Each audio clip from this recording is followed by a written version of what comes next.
কোনো এক মহান ব্যক্তি বলেছেন, সাহসী ধারণাটি হলো হয় করো না হয় মরো। ব্যবহারিক ধারণাটি হলো মরার আগে তুমি কিছু অবশ্যই করো। এবং বিজয়ীদের ধারণাটি হলো তুমি এটা না করা পর্যন্ত মরো না। হাই, আমি প্রণব। আপনাদের স্বপ্নগুলোকে আমি অন্তর থেকে সমর্থন করি। তাই আজ আবার একটি দুর্দান্ত পজিটিভ গল্প নিয়ে আপনাদের সামনে। এক রাজ্যের কথা বলি। রাজ্যটি ছোট হলেও রাজা ছিলেন ভীষণ সাহসী এবং এই রাজ্যের মন্ত্রী ছিলেন ভীষণ চতুর। তো একদিন এক গুপ্তচর এসে রাজামশাইকে খবর দিল, মহারাজ, আগামী 3 দিনের মধ্যে প্রতিবেশী একটি রাজ্য আমাদের আক্রমণ করতে চলেছে এবং তাদের সৈন্য সামন্ত এতটাই বেশি যে তাদের মোকাবিলা করা আমাদের পক্ষে সত্যি মুশকিল হয়ে দাঁড়াবে। রাজা এটা শুনে গুপ্তচরকে প্রশ্ন করল, এই খবরটা কি একদম সত্যি? গুপ্তচর বলল, হ্যাঁ রাজামশাই, একদম সত্যি। 3 দিনের মধ্যেই প্রতিবেশী রাজ্য আমাদের আক্রমণ করবে। রাজা ভীষণ চিন্তায় পড়ে গেলেন। তিনি তাড়াতাড়ি করে দরবার বসানোর আদেশ দিলেন। দরবার শুরু হলে পরে রাজা সকলের উদ্দেশ্যে বললেন, প্রতিবেশী রাজ্য 3 দিনের মধ্যে আমাদের আক্রমণ করতে চলেছে। তাদের সৈন্য সামন্ত আমাদের থেকে অনেক বেশি। আমাদের মৃত্যু নিশ্চিত।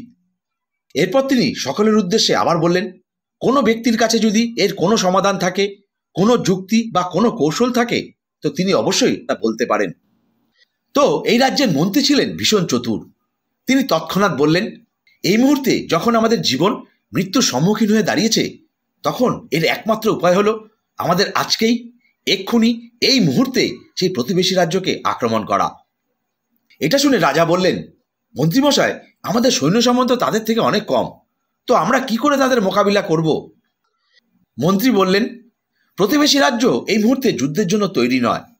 তো এই মুহূর্তে যদি আমরা সেই প্রতিবেশী রাজ্যকে আক্রমণ করি, তো তারা সামাল দিতে পারবে না এবং তাতে আমাদের জিতে যাওয়ার কিছুটা সম্ভাবনা তো তৈরি হবেই। তিনি আরও বললেন, এমনিতেই তো তারা তাদের বিশাল সৈন্য নিয়ে আমাদেরকে আক্রমণ করতে চলেছে। তো মরতে তো আমাদের এমনিতেও হবে। 3 দিনের মধ্যেই তারা আমাদেরকে মেরে ফেলবে। সুতরাং কিছু না করার থেকে বরং এটা তো ভালো আমরাই তাদেরকে আক্রমণ করে দিই। রাজামশাইয়ের এই প্রস্তাবটি ভীষণ ভালো লেগে গেল। তিনি তাড়াতাড়ি করে তার সৈন্য সামন্তদের তৈরি হওয়ার আদেশ দিলেন।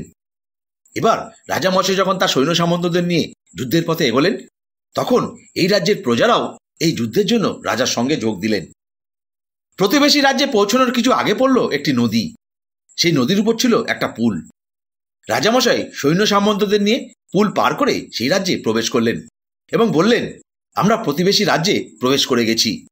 এবং তিনি আদেশ দিলেন এই পুলটিকে জ্বালিয়ে দেওয়ার জন্য। রাজার আদেশ মতো পুল জ্বালিয়ে দেওয়া হলো। এবার রাজামশাই সকলের উদ্দেশ্যে বললেন, আমাদের কাছে আর কোনো বিকল্প রাস্তা নেই। আমাদের কাছে শুধু একটাই রাস্তা খোলা আছে, সেটা হলো যুদ্ধ করা। হয় আমরা যুদ্ধ করে জিতব, আর নয় আমরা এখানেই মৃত্যুবরণ করব। আমাদের কাছে পালিয়ে যাওয়ার আর কোনো রাস্তা নেই।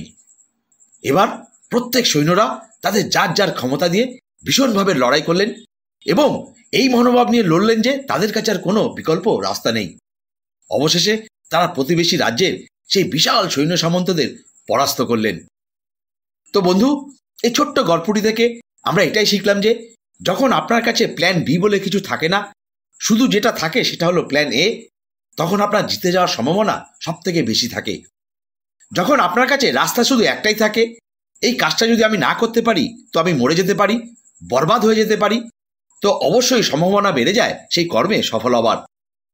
যারা আজকের দুনিয়ায় সফল হয়েছেন, তাদেরও একটা সময় এমন এসেছে যখন তারা ভেবেছেন যে তাদের কাছে আর কোনো দ্বিতীয় বিকল্প নেই। তখনই ওনারা তা করে দেখিয়েছেন এবং সফল হয়েছেন। তাই আমি বলবো, আপনিও যদি জীবনে সফল হতে চান, তো প্ল্যান এ নিয়েই চলুন এবং এমনই একটা মনোভাব নিয়ে কাজ করুন। আর এমন কাজ করুন যা পুরো দুনিয়া আপনার মতো করতে চায়। কারণ জিতবে তারাই যারা কিছু করে দেখাবে। যদি আপনার এই গল্পগুলো ভালো লাগে তো লাইক এবং সাবস্ক্রাইব করে সঙ্গে থাকবেন। আর আজকের গল্পটি আপনার কেমন লাগলো অবশ্যই কমেন্ট করে জানাবেন। আর একই সাথে এই গল্পটি আপনি আমার ফেসবুক পেজ এবং ইনস্টাগ্রামেও দেখতে পাবেন, তো সেখানেও আমাকে ফলো করতে পারেন। সবশেষে প্রার্থনা করব, ভালো থাকুন, সুস্থ থাকুন, আনন্দে থাকুন।